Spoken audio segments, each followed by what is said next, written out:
persyaratan sertifikasi dosen gelombang 1 tahun 2025, yaitu pernyataan diri dosen dalam unjuk kerja Tridharma perguruan tinggi, khususnya pada bidang pengajaran. Pada kesempatan kali ini, mata kuliah yang saya gunakan sebagai contoh dari proses pembelajaran adalah mata kuliah pengantar ekonomi makro. Mata kuliah ini merupakan mata kuliah wajib yang berbobot 3 SKS dan diberikan pada semester 2 dengan siswa tentang konsep-konsep dasar ilmu ekonomi. Dengan memandang perekonomian secara agregat, mahasiswa diperkenalkan dengan isu-isu penting yang selalu dihadapi perekonomian di suatu negara. Di samping menerangkan faktor-faktor yang menentukan tingkat kegiatan ekonomi negara dan keadaan-keadaan yang menciptakan berbagai masalah, juga menerangkan langkah-langkah yang dapat digunakan pemerintah untuk mengatasi masalah-masalah tersebut.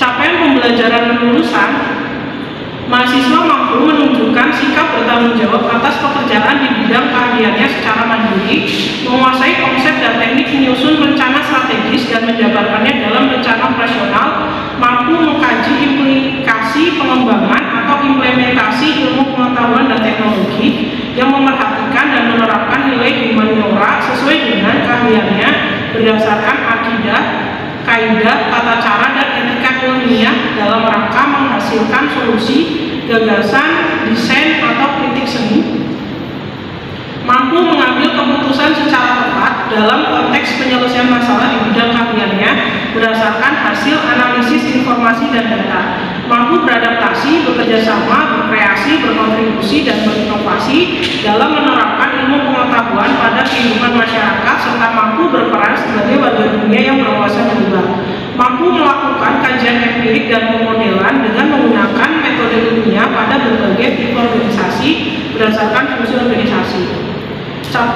Capaian pembelajaran mata kuliah, mahasiswa mampu menguasai konsep dasar ruang lingkup analisis makroekonomi dan mampu menjabarkannya dalam rencana operasional.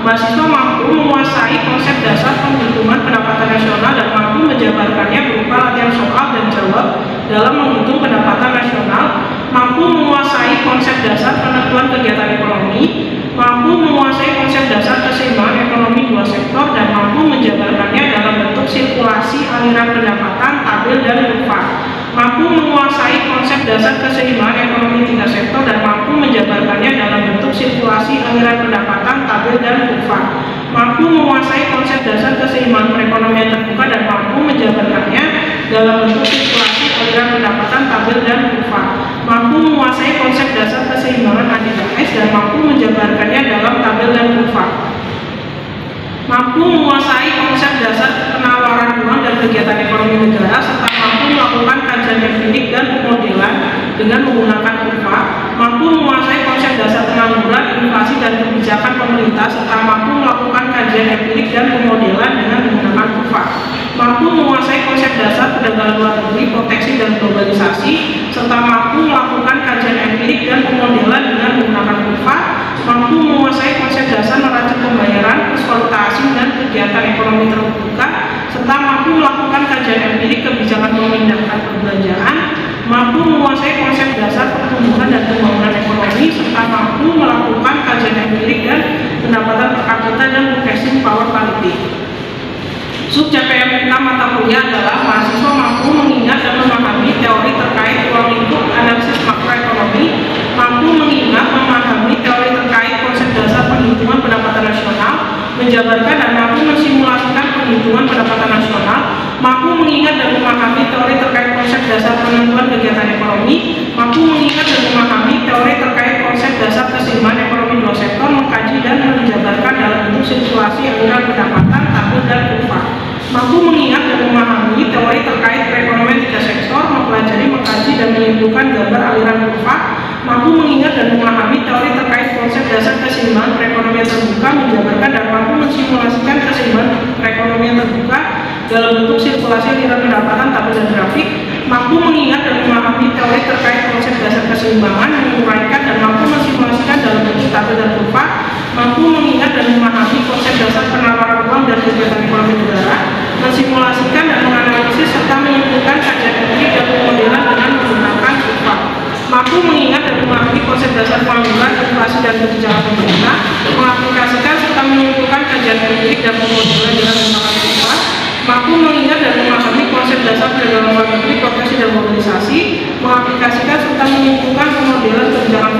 dengan menggunakan grafik, mampu mengingat dan memahami konsep dasar neraca pembayaran, akuntansi, dan kegiatan perekonomian terbuka, menghitung dan mampu mensimulasikan serta menyimpulkan kebijakan memindahkan perbelanjaan, mampu mengingat memahami konsep dasar pertumbuhan ekonomi dan pembangunan ekonomi, menghitung dan mensimulasikan serta menyimpulkan pendapatan per kapita dan purchasing power parity.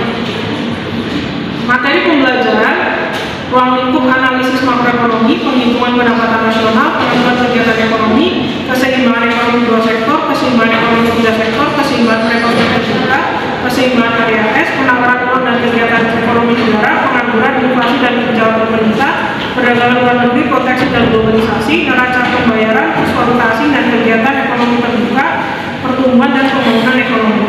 Metode pembelajaran dalam mata kuliah ini dilakukan secara metode DIA, yaitu delivery, tatap muka di kelas menggunakan bantuan MyBest untuk absensi, tugas, diskusi, laptop, slide presentasi dan persidi. Kedua, interaction, yaitu adanya tanya jawab secara lisan antara dosen dengan mahasiswa. Lalu metode yang ketiga, assessment, yaitu kuis menggunakan MyBest dan Google Form. Referensi dari mata kuliah ini ada beberapa buku karya Sadono Sukirno, Makroteori Pengantar, Makroekonomi karya Stanley, Makroekonomi karya George Mankiw. Aspek penilaian dalam mata kuliah ini terbagi menjadi 4. Yang pertama, kehadiran sebesar 20%, tugas dengan bobot 25%, UTS dengan bobot 25%, dan kelas dengan bobot 30%. Nilai akhir dari mata kuliah ini didapat dari 20% dikali nilai kehadiran ditambah 25% dikali nilai tugas ditambah 25% dikali nilai UTS ditambah 30% dikali nilai AS. Berikut video contoh pembelajaran pengantar ekonomi makro yang dilakukan di kelas.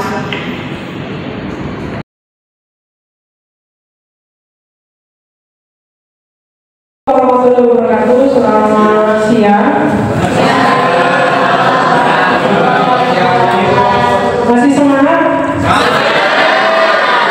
Oke, kita masuk ke pertemuan 14, di mana hari ini menjadi materi terakhir dari mata kuliah pengantar ekonomi makro. Di sini rekan-rekan sudah absensi? Absensinya ada di MyBest. Bagi yang belum absen silakan absen. Sebelum kita masuk ke materi, kita akan lihat silabusnya. Capaian pembelajaran mata kuliah di pertemuan ke-12 adalah mahasiswa mampu menguasai konsep dasar pertumbuhan dan pembangunan ekonomi serta mampu melakukan kajian empirik dan pendapatan per kapita dan purchasing power parity. Lalu untuk sub CPNK-nya di sini mahasiswa diharapkan mampu mengingat dan memahami konsep dasar pertumbuhan ekonomi dan pembangunan ekonomi, menghitung dan mampu mensimulasikan serta menyimpulkan pendapatan per kapita dan purchasing power parity. Untuk materi pembelajaran yang akan kita bahas di pertemuan 14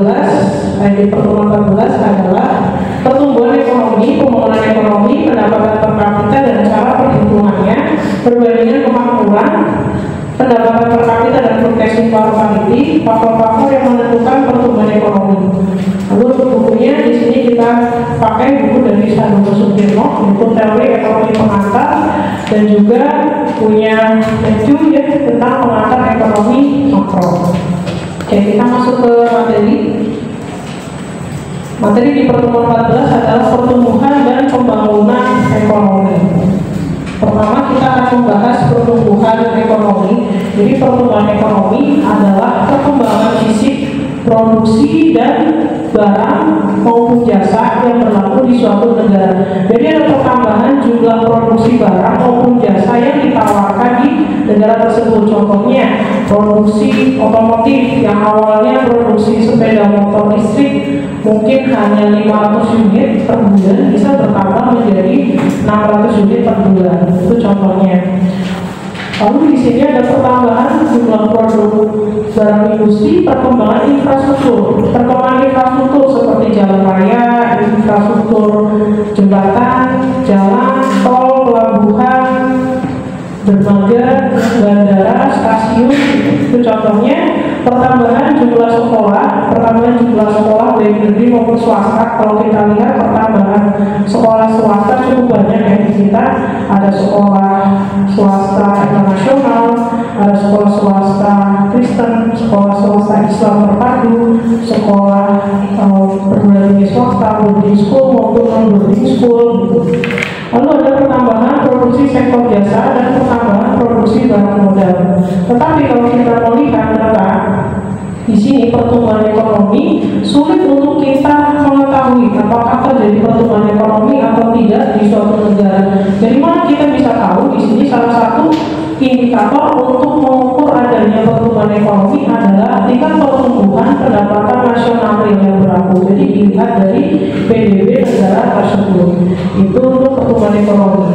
Lalu untuk pembangunan ekonomi berbeda dengan pertumbuhan ekonomi. Kalau pertumbuhan ekonomi kita lebih ke arah perhitungan PDB-nya, pendapatan per kapita realnya. Tapi untuk pembangunan ekonomi adalah pertumbuhan ekonomi yang diikuti oleh perubahan dalam struktur dan corak kegiatan ekonomi. Jadi ada perubahan struktur, ada perubahan corak ekonomi. Contoh dari negara yang awalnya pertanian merubah ke dalam negara manufaktur, berubah corak industrinya. Dengan kata lain, pembangunan ekonomi selain mengurusi masalah perkembangan pendapatan, tetapi juga mengurusi modernisasi kegiatan ekonomi yang awalnya sektor pertanian tradisional kita gabungkan dengan sektor pertanian modern. Adanya teknologi, kalau kalian tahu ya, beberapa di kita sudah mulai menerapkan pertanian modern dengan cara alat tanam padi modern ya, ada alatnya. Pengering padi yang dulu hanya mengandalkan sinar matahari, sekarang sudah ada mesin pengering padi gitu, yang dalam hitungan jam pun bisa kering tanpa ada bantuan sinar matahari. Lalu yang kita tahu penggunaan drone untuk menyiram pupuk gitu ya, itu juga mulai digunakan. Lalu di sini juga ada kegiatan usaha merombak sektor pertanian tradisional tadi, masalah mempercepat pertumbuhan ekonomi dan juga masalah pemerataan pembagian pendapatan. Jadi merata pembagi pendapatan. Untuk mengukur pembangunan ekonomi kita bisa melihat IPM, Indeks Pembangunan Manusianya. Kalau di Indonesia tahun 2024 kita mengalami kenaikan IPM. Sekarang indeks harapan hidup di Indonesia saat ada bayi lahir itu usia 75,04 ya, tahun itu dilahir. Dulu kan kita masih di bawah 70, sekarang harapan hidup kita sampai di angka 75,04 sekali ada bayi lahir ya, harapan hidupnya di atas itu. Lalu perbedaan penting lainnya adalah dalam pembangunan ekonomi tingkat pendapatan per kapita terus-menerus meningkat, sedangkan dalam pertumbuhan ekonomi belum tentu diikuti dengan kenaikan pendapatan per kapita. Karena dalam pembangunan ekonomi selain IPM yang dibangun, juga dibangun kualitas hidup masyarakatnya, dibangun tingkat taraf pendidikan. Jadi meningkat taraf pendidikannya awalnya wajib belajar 9 tahun, sekarang kita tahu wajib belajar 12 tahun bahkan 13 tahun ya, itu contohnya. Lalu untuk menghitung pendapatan per kapita kita ada dua cara atau dua rumus. Yang pertama kita hitung dari PDB-nya. Jadi jumlah PDB per kapita kita bagi jumlah penduduk di negara tersebut. Yang kedua kita juga bisa membagi PNB atau produk nasional bruto kita bagi dengan jumlah penduduk. Jadi ada dua cara. Yang pertama, menghitung pendapatan per kapita dengan menggunakan PDB atau pendapatan per kapita. Ini kita gunakan harga yang berlaku untuk memberikan gambaran mengenai kemampuan rata-rata dari penduduk negara untuk berbelanja dan membeli barang-barang dan jasa yang diperlukan sebagai bahan perbandingan dalam menunjukkan perbedaan tingkat kemakmuran di suatu negara berbanding dengan negara-negara lain. Yang kedua, kita bisa menghitung dengan pendapatan per kapita menurut harga tetap. Jadi untuk menunjukkan perkembangan tingkat kemakmuran di suatu negara, kita bisa pakai PDB atau kita menghitung dengan PNB untuk mengetahui berapa sih pendapatan per kapita di negara tersebut. Nah, penyebab dari nilai domestik bruto bertambah dari tahun ke tahun yang pertama adanya pertambahan produk fisik. Produk secara fisikal ya, baik produk industri maupun jasa bertambah pada tahun yang berlalu. Kenapa ini bisa dikatakan terjadi kenaikan pendapatan ataupun produk domestik bruto? Karena kita tahu semakin banyak barang industri yang keluar, berarti negara tersebut sedang mengalami daya beli yang tinggi atau daya belinya sedang baik-baik saja. Yang kedua, kenaikan harga barang dan jasa dihitung dalam pendapatan nasional. Jadi dengan demikian, kenaikan pendapatan nasional menurut harga yang berlaku tidak memberikan gambaran yang sempurna tentang perkembangan kemakmuran yang sebenarnya, karena efek kenaikan harga dalam menaikkan pendapatan per kapita tidak diperhitungkan. Jadi dengan naiknya harga belum tentu masyarakatnya juga mengalami kemakmuran. Dan di sini ada 3 aspek yang perlu diperhatikan. Yang pertama, perbandingan secara global di antara perbedaan kemakmuran penduduk dunia digolongkan kepada beberapa golongan pendapatan. Kalau di Indonesia dibagi menjadi 3, ada golongan atas, golongan menengah, ada golongan bawah gitu ya. Lalu yang kedua, perbandingan yang terperinci di antara beberapa negara terpilih di dunia. Kita bandingkan antara negara maju dan negara berkembang. Yang ketiga, perbandingan pendapatan per kapita yang sudah disesuaikan dengan perbedaan gaya hidup dengan menggunakan persamaan daya beli, atau kita lihat dari sisi mana, dari sisi purchasing power parity. Jadi daya beli masyarakat Indonesia dibandingkan dengan daya beli masyarakat Malaysia ataupun Singapura. Itu dilihat dari pendapatan per kapitanya. Nah, ini contohnya tabel dari tahun 2020, di mana ada 2 negara, ada negara berkembang dan negara maju. Kalau dilihat dari sisi PDB-nya, maka jumlah kemakmuran antara negara maju dengan negara berkembang itu sangat jauh. Kita bisa lihat di Jepang PDB-nya 49,188, sedangkan di Indonesia hanya 4.451. Ini dari jumlah PDB ya, terlihat sangat jauh antara negara maju dengan negara berkembang. Berbeda dengan kalau kita lihat jumlah kemakmuran antara negara maju dengan negara berkembang di sisi PPP atau berdasarkan perbandingan purchasing power parity, itu jaraknya tidak terlalu jauh. Contoh di Jepang 41.429, di Indonesia 11.812. Itu berdasarkan PPP. Jadi jumlah kemakmurannya tidak terlalu jauh ya. Lalu ada faktor-faktor yang menentukan pertumbuhan ekonomi. Di sini ada 4. Yang pertama, tanah dan kekayaan alam lainnya. Jadi suatu negara makmur tidaknya dilihat dari tanahnya, luas tanahnya. Kalau kita lihat beberapa negara punya luas tanahnya masing-masing. Kalau kita lihat Indonesia termasuk luas tanahnya luas, kepulauan banyak. Yang kedua, kekayaan alam negaranya. Apakah negara penghasil minyak dan gas, apakah negara penghasil pertanian dan lain sebagainya. Yang kedua, jumlah dan mutu dari penduduk dan tenaga kerja. Penduduknya, banyaknya penduduk, jumlah penduduknya tidak hanya banyak, tapi juga punya mutu pendidikan yang tinggi, punya mutu kualitas SDM yang tinggi. Lalu yang ketiga, barang-barang modal dan tingkat teknologi. Jadi penggunaan tingkat teknologinya, tingkat teknologinya sudah maju, sudah mutakhir atau belum. Yang keempat, sistem sosial dan sikap masyarakat. Sistem sosial dan sikap masyarakatnya, apakah sistem sosial dan sikap masyarakatnya masih tertutup, masih tidak mau open mind, masih tidak mau terbuka dengan arus globalisasi dan teknologi? Apakah sistem masyarakatnya masih suka dengan feudalisme gitu ya, memputuskan tokoh adat, memputuskan tokoh agama misalnya? Masih banyak organisasi masyarakat yang kurang punya andil dalam pertumbuhan ekonomi. Itu menjadi faktor yang mempengaruhi pertumbuhan ekonomi dari suatu negara. Lalu untuk teori pertumbuhan ekonomi, di sini ada 4. Yang pertama ada teori pertumbuhan klasik, yang kedua ada teori Schumpeter, yang ketiga kita punya teorinya Karl Blumer, dan yang keempat adalah teori pertumbuhan yang klasik. Jadi ada 4 teori pertumbuhan ekonomi. Masalahnya di sini, masalah pembangunan yang terjadi di negara berkembang adalah kenapa sih masalah yang menjadi negara berkembang itu sulit untuk berubah menjadi negara maju? Yang pertama, pertaniannya tradisional. Jadi pertanian di negara-negara berkembang seperti yang kalian ketahui masih banyak padat karya, masih butuh banyak orang untuk menanam padi, butuh banyak orang untuk panen, butuh banyak orang, butuh waktu yang lama gitu ya.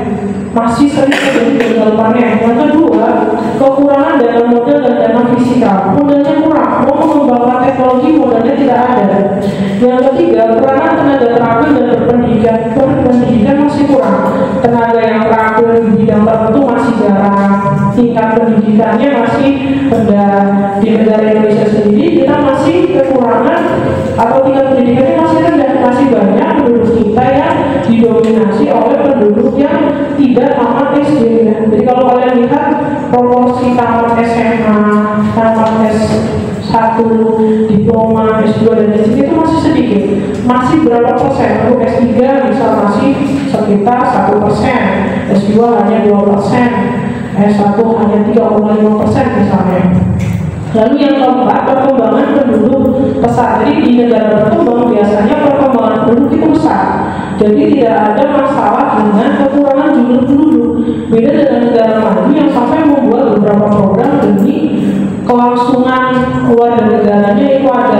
Jadi perubahan penduduk di negara berkembang ini juga menjadi masalah karena terlalu cepat. Kadang negaranya belum siap dengan bonus demografi atau jumlah penduduk yang pesat. Yang kelima, masalah institusi sosial dan kebudayaan politik. Jadi di negara berkembang biasanya institusinya belum berkembang, belum banyak institusi pendidikan yang terbatas, institusi kesehatannya terbatas, institusi keuangannya juga terbatas, gitu ya. Dari sisi kebudayaan, dari sisi politik juga biasanya masih menghalangi terjadinya pembangunan negara. Politiknya tidak mendukung, politiknya setiap berganti kepemimpinan, ganti kebijakan, ganti iklim investasi, gitu ya, ganti peraturan, itu juga menghambat pembangunan yang ada di negara berkembang. Ya, sampai sini ada yang mau ditanyakan dari para mahasiswa? Ya, silakan Anu untuk pertanyaannya. Saya ingin bertanya, apa perbedaan dari pertumbuhan dan pembangunan ekonomi? Oke, perbedaan dari pertumbuhan dan pembangunan ekonomi, kalau dari sisi pertumbuhan ekonomi lebih ke arah kuantitatif ya, lebih ke arah kuantitatif. Jadi dilihat dari apa? Dilihat dari PDB-nya, jumlah PDB pendapatan per kapita, pendapatan nasional. Jadi lebih ke arah hitungan, ke arah angka kuanti secara kuantitatif. Sedangkan kalau pembangunan ekonomi itu lebih ke arah kualitatif, dari indeks pembangunan manusianya, dari kualitas layanan kesehatan, dari kualitas taraf pendidikan masyarakatnya. Jadi dilihatnya dari situ ya, kelayakan hidupnya sudah layak belum, masyarakatnya tingkat kemakmurannya bagaimana, corak ekonomi negara yang dianggap seperti apa, itu sampai di situ. Ada lagi pertanyaan? Ya, tidak ada. Kalau tidak ada, saya rasa cukup ya. Semoga apa yang kita pelajari hari ini banyak memberikan ilmu atau pengetahuan baru bagi anak-anak semua. Sampai ketemu di minggu yang akan datang. Terima kasih atas